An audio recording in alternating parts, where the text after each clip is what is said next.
سبحان الذی اسری بعبدہ لیلا، پاک ہے وہ ذات جو اپنے بندے کو رات کے تھوڑے سے حصے میں لے گیا مسجد حرام سے مسجد اقصی کی طرف، وہ مسجد اقصی جس کے ارد گرد ہم نے برکتیں رکھی ہیں۔ اس میں معراج کے واقعے کا تذکرہ ہے۔ رسول اللہ صلی اللہ علیہ وسلم کو نبوت ملنے کے بعد اور ہجرت سے پہلے رات میں جبریل علیہ السلام آئے۔ احادیث میں یہ مضمون بہت واضح ہے، قرآن میں بہت اجمال ہے، ڈیٹیل نہیں ہے۔ احادیث میں بخاری مسلم کی صحیح احادیث ہیں، بہت کثیر روایات ہیں جن میں بہت ڈیٹیل کے ساتھ اللہ نے نبی صلی اللہ علیہ وسلم نے اس مضمون کو بیان کیا، اور قرآن میں اجمالی بیان ہوا ہے۔ اور احادیث میں جو ہمیں واقعہ ملتا ہے اس کا خلاصہ یہ ہے کہ رات کے تھوڑے سے حصے میں ایک معجزہ ظاہر ہوا۔ اللہ تعالیٰ نے اپنے حبیب صلی اللہ علیہ وسلم کو رات کے تھوڑے سے حصے میں براق پر بٹھایا، براق جو خچر کو کہتے ہیں عربی میں، اور وہ بجلی کی تیزی کے ساتھ اس نے سفر کیا۔ مسجد حرام سے راتوں رات وہ لے کر گیا مسجد اقصی۔ پھر احادیث میں آتا ہے کہ قرآن میں تو اتنا ہی ہے کہ مسجد حرام سے مسجد اقصی لے کر گیا تاکہ ہم اپنی بڑی بڑی نشانیاں دکھائیں۔ اس میں اشارہ ہے کہ اور بھی پھر اللہ تعالیٰ نے آپ کو نشانیاں دکھائیں، جس کی تفصیل حدیث میں ہے کہ اللہ تعالیٰ آسمانوں پہ لے کر گیا آپ کو۔ تو براق پر آپ صلی اللہ علیہ وسلم انتہائی تیز رفتاری کے ساتھ، بجلی کی رفتار کے ساتھ آپ صلی اللہ علیہ وسلم کو مسجد حرام سے مسجد اقصی لے جایا گیا۔ اور مسجد اقصی میں احادیث میں آتا ہے کہ سارے پیغمبروں کا اجتماع ہوا، آپ صلی اللہ علیہ وسلم نے تمام پیغمبروں کو نماز پڑھائی۔ پھر اس کے بعد وہاں سے آپ کو آسمانوں کا سفر کرایا گیا۔ پھر ہر پیغمبر کو کہ اپنے اپنے آسمانوں پہ ٹھکانے ہیں، وہاں بھی اللہ تعالیٰ نے رسول اللہ صلی اللہ علیہ وسلم کی ملاقات کروائی۔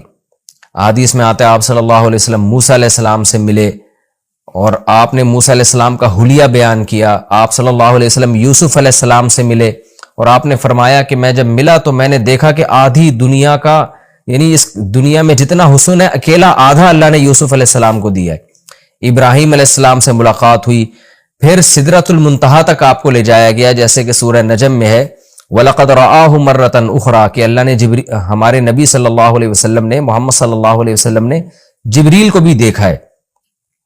ایک تو افق اعلیٰ میں دیکھا ہے، اور ایک اور دفعہ بھی دیکھا ہے عند سدرۃ المنتہا، سدرہ منتہا پر۔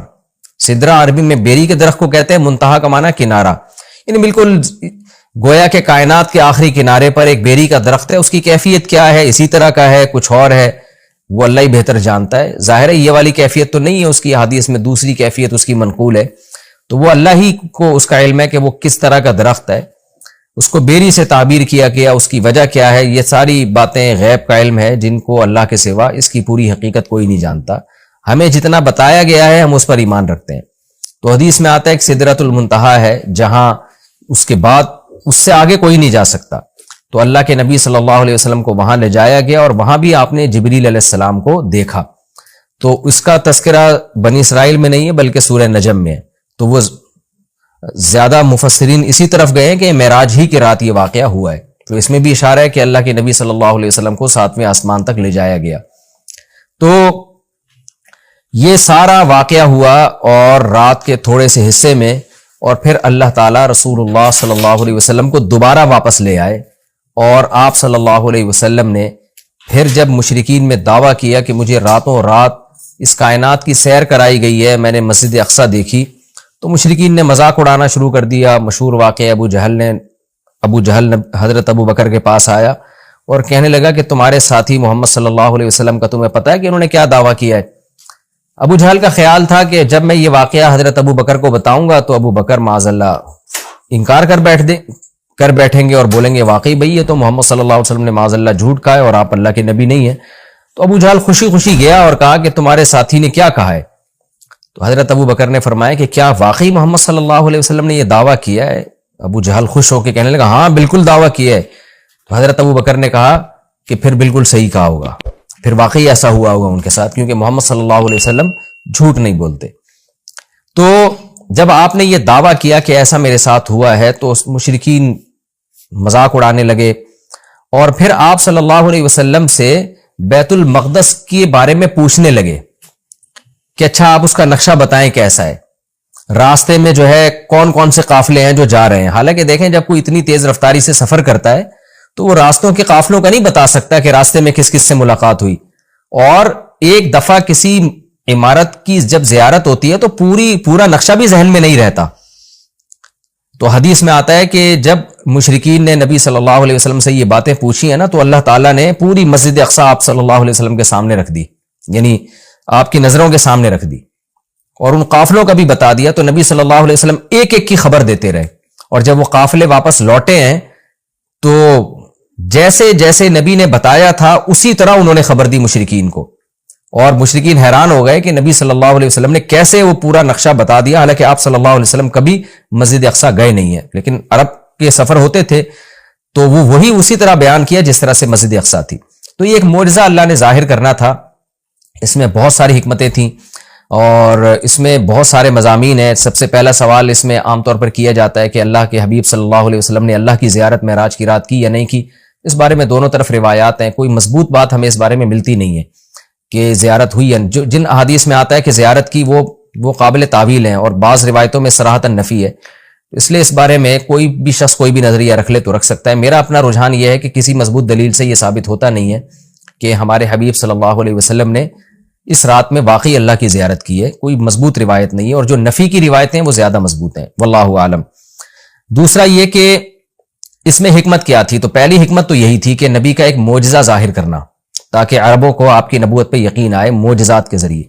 دوسری ایک بہت بڑی حکمت علماء نے یہ بیان کی ہے کہ اللہ تعالیٰ کیونکہ نبی صلی اللہ علیہ وسلم کو آخری نبی اور سب سے افضل نبی بنایا, تو آپ کے ساتھ ایک ایسا معجزہ ظاہر کیا گیا کہ جس سے آپ کا مقام تمام پیغمبروں سے بلند ہونا ثابت ہو جائے. اب دیکھیں اللہ کے حبیب صلی اللہ علیہ وسلم تو مسجد اقصی سفر کر ہی نہیں, بہت مشکل تھا آپ کے لیے وہاں تک سفر کرنا, جبکہ مسجد اقصی زیادہ تر پیغمبروں کا قبلہ رہا ہے. تو اتنی مقدس سرزمین سے اللہ تعالیٰ اپنے حبیب صلی اللہ علیہ وسلم کو اس کی برکتوں سے کیسے محروم کر سکتے تھے؟ تو اللہ تعالیٰ کی حکمت نے یہ تقاضا کیا کہ وہ سرزمین جو موسیٰ کلیم اللہ کا قبلہ رہی ہے, جو ابراہیم علیہ السلام جہاں نماز پڑھا کرتے تھے, جہاں یعقوب علیہ السلام, اسماعیل علیہ السلام, اسحاق علیہ السلام اور عیسیٰ علیہ السلام, یہ سارے پیغمبر گزرے, تو اس زمین کی برکت نبی صلی اللہ علیہ وسلم بھی حاصل کریں.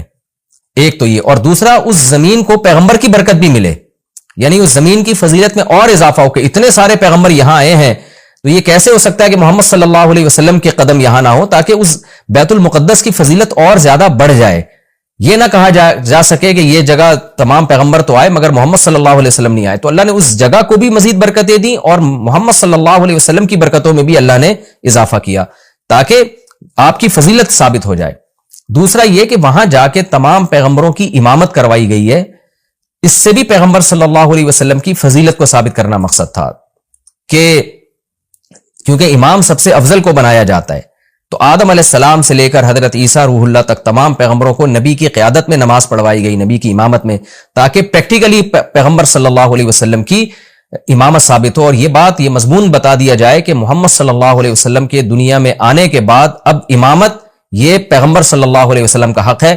جیسے کہ حدیث میں آتا ہے لو کان موسیٰ حیا لما وسعہ الا اتباعی, کہ اگر موسیٰ بھی زندہ ہوں تو میری اتباع کے بغیر چارہ نہیں ہے. تبھی حضرت عیسیٰ بھی قرب قیامت میں آئیں گے نا, تو آپ صلی اللہ علیہ وسلم ہی کو وہ فالو کریں گے. تو اس کا ایک عملی نمونہ پیش کرنا تھا کہ لوگ اب نبی جب دنیا میں آ گئے ہیں محمد صلی اللہ علیہ وسلم, تو تمام شریعتیں منسوخ, اب آپ صلی اللہ علیہ وسلم ہی کو سب نے فالو کرنا ہے. تو یہ ساری حکمتیں تھیں جس کے لیے معراج کا واقعہ وجود میں لایا گیا.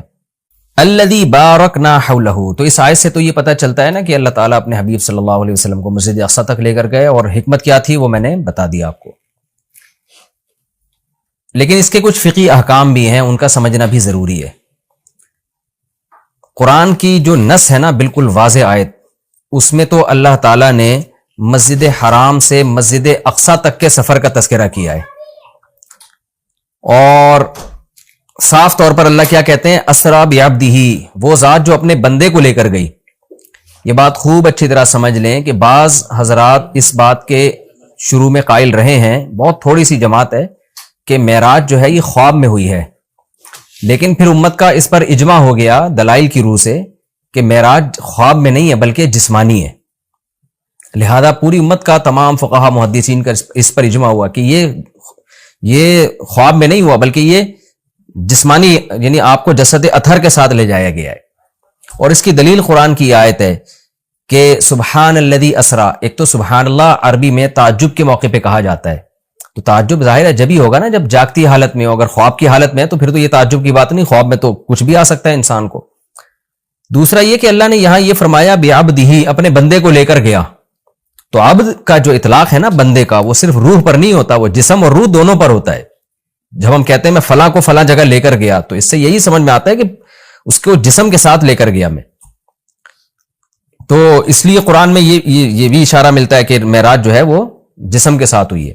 تو جو حضرات کہتے ہیں نا کہ روح کے ساتھ ہوئی ہے یعنی خواب میں ہوا ہے, وہ استدلال کرتے ہیں سورہ بنی اسرائیل کی ایک آیت میں جو آگے آئے گی انشاءاللہ, جس میں آتا ہے وما جعلنا الرؤيا التي اريناك الا فتنة للناس والشجرة الملعونة في القرآن.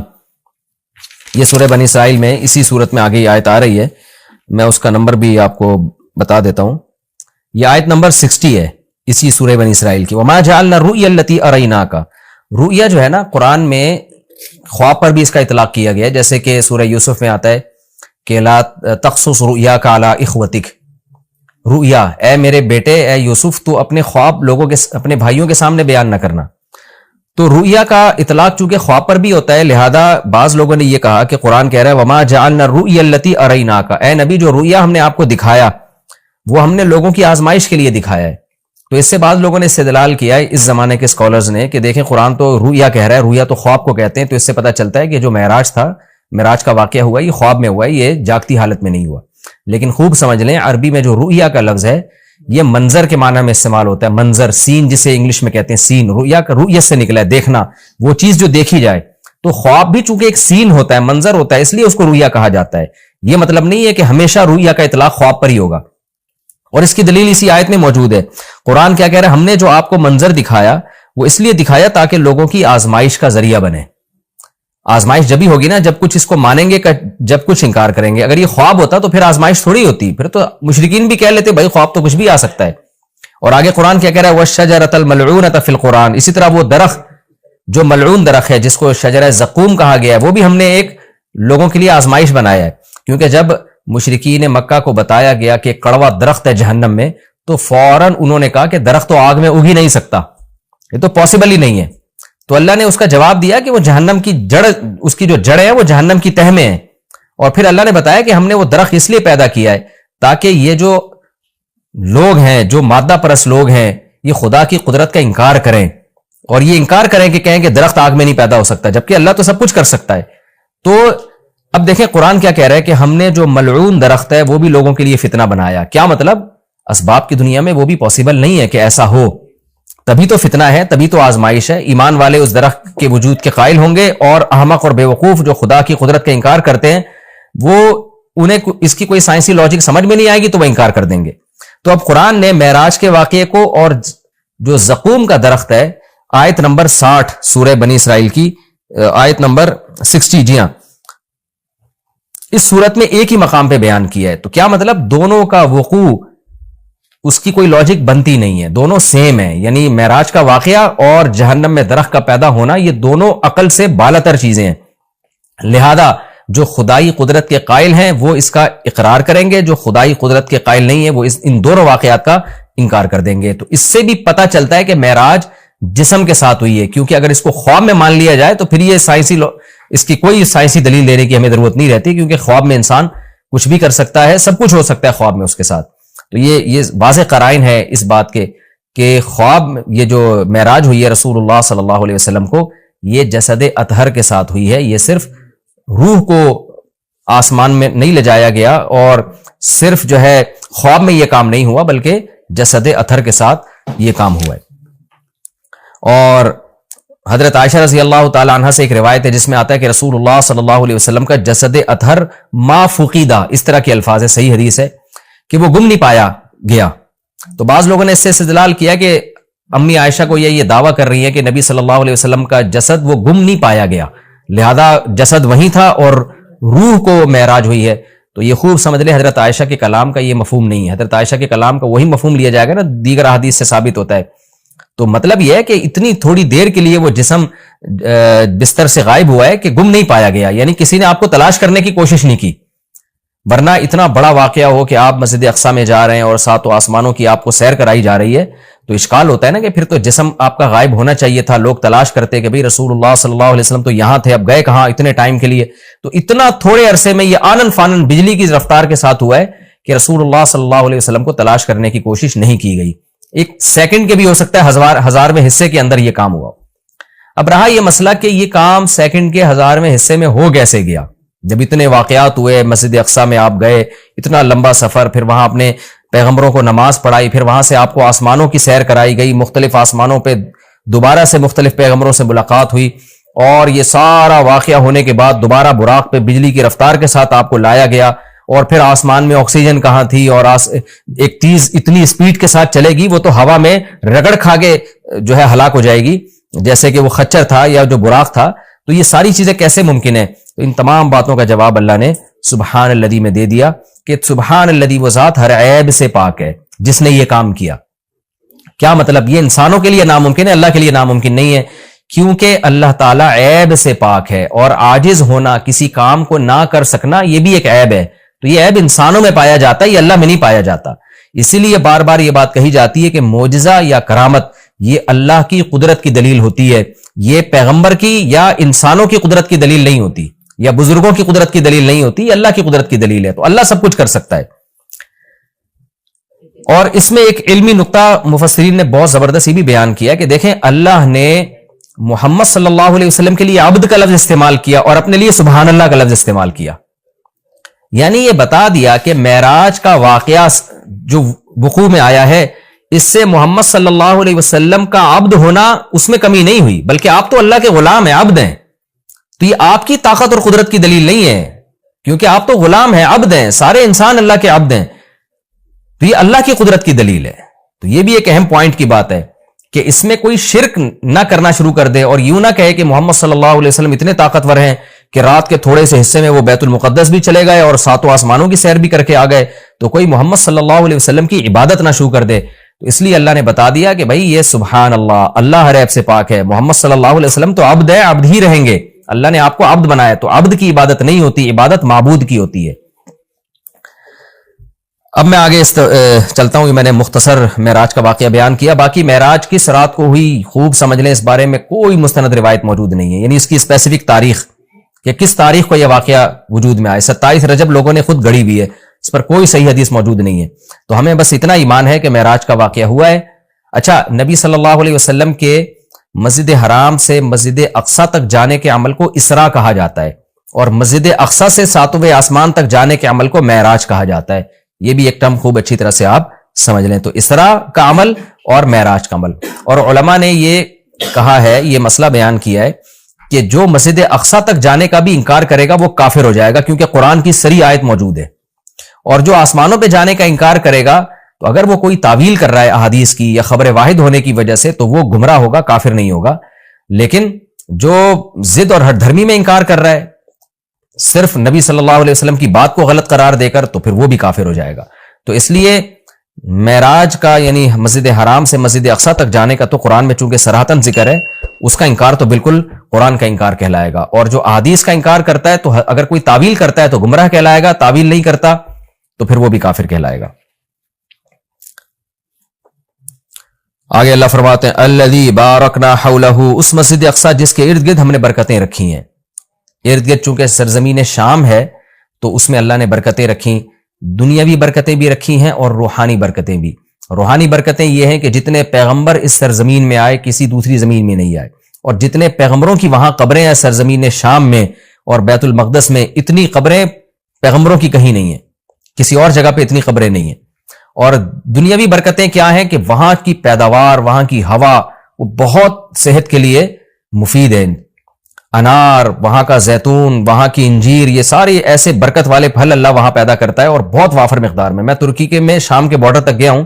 پہلے تو شام کا علاقہ بہت وسیع تھا, تو یہ تو اب جو شام ہے یہ تو تھوڑا سا رہ گیا. نبی صلی اللہ علیہ وسلم کے دور کا جو شام ہے وہ تو بہت وسیع رقبہ تھا.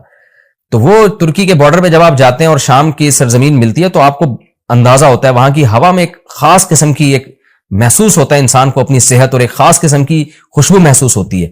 اور زیتون بہت کثرت سے پیدا ہوتا ہے, انجیر بہت کثرت سے پیدا ہوتا ہے, انار بہت کثرت سے پیدا ہوتا ہے. وہاں کے لوگوں کی صحتیں ان کے چہروں کی فریشنس وہ صاف بتا رہی ہوتی ہے کہ اللہ نے زمین میں جسمانی برکتیں بھی بہت زیادہ رکھی ہیں. اور علماء نے لکھا ہے کہ اللہ نے جب یہ بتایا نا کہ مسجد اقصیٰ کے ارد گرد برکتیں، تو اس سے خود بخود یہ ثابت ہوتا ہے کہ جس مسجد کے مبارک ہونے کی وجہ سے اس کے ارد گرد اتنی برکتیں ہیں، تو خود اس مسجد میں کتنی برکتیں ہوں گی. تو وہ مسجد بہت زیادہ برکت والی ہے. تبھی حدیث میں آتا ہے کہ جو مسجد حرام میں نماز پڑھتا ہے اسے 1,00,000 نمازوں کا ثواب ملتا ہے، اور جو مسجد اقصیٰ اور مسجد نبوی میں نماز پڑھتا ہے اسے 1,000. اور بعض روایات میں آتا ہے مسجد اقصیٰ میں 50,000 اور مسجد نبوی میں 1,000. اور یہ بھی رسول اللہ صلی اللہ علیہ وسلم کی صحیح حدیث ہے، لا تشد الرحال الا الى 3 مساجد، کہ سفر کیا جائے گا صرف 3 مسجدوں کی طرف. کیا مطلب؟ وہ سفر جو بنیت عبادت ہو. بنیت عبادت یعنی 3 مسجدیں ایسی ہیں جن کی طرف سفر کر کے ان مسجدوں کی زیارت کرنا ہی عبادت ہے. ویسے تو کوئی بھی مسجد ہو آپ ویسے دیکھنے کے لیے چلے جائیں، اس کو سفر کر کے بھی انسان جا سکتا ہے ویسے دیکھنے کے لیے بھئی مسجد کیسی بنی ہے، خوبصورت ہے یا نہیں. لیکن اعلی وجہ تقرب یعنی وہ سفر جو بطور عبادت کے ہوگا، ان میں صرف 3 مسجدیں ایسی ہیں جن کی طرف زیارت کے لیے سے جانا ہی بذات خود شریعت میں مقصود ہے اور ایک عبادت ہے، اور ان میں جا کے نماز پڑھنے کی اضافی بہت زیادہ فضیلت ہے. تو وہ 3 مسجدیں آپ نے فرمایا، ایک مسجد حرام، ایک مسجد اقصیٰ اور ایک مسجد نبوی. تبھی مسلمان جب تک مسجد اقصیٰ آزاد نہیں تھی تو مسلمان مسجد اقصیٰ بھی سفر کر کے جایا کرتے تھے، مسجد حرام بھی، اور مسجد نبوی تک تو الحمدللہ اب بھی جاتے ہیں. اور اللہ سے ہم دعا کرتے ہیں کہ اللہ تعالیٰ مسجد اقصیٰ کو دوبارہ آزاد کرائے تاکہ ہمیں بھی وہاں جا کے نماز نصیب ہو اور مسجد اقصیٰ کی ہمیں بھی زیارت نصیب ہو.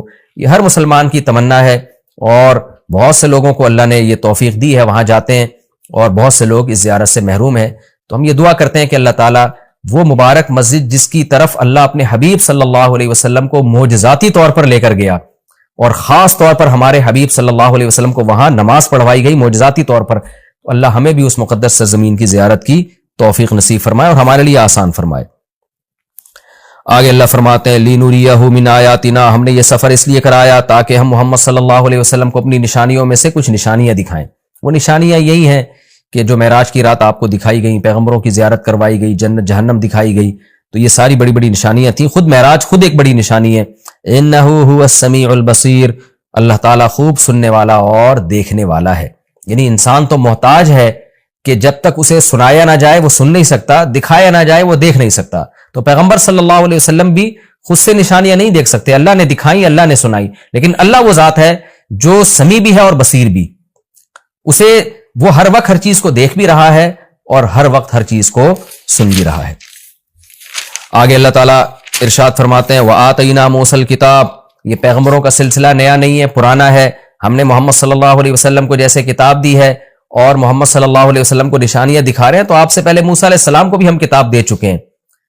اور بیت المقدس کا تذکرہ ہے نا، تو یہودی بیت المقدس پہ ہمیشہ سے دعویٰ کرتے رہے کہ بیت المقدس تو ہمارا ہے اور اس میں تو ہمارے پیغمبر مدفون ہیں. تو اس کا بھی اللہ جواب دے رہے ہیں کہ ہم نے اہل یہودیوں کو کتاب دی تھی، مگر انہوں نے کتاب کا حشر کیا.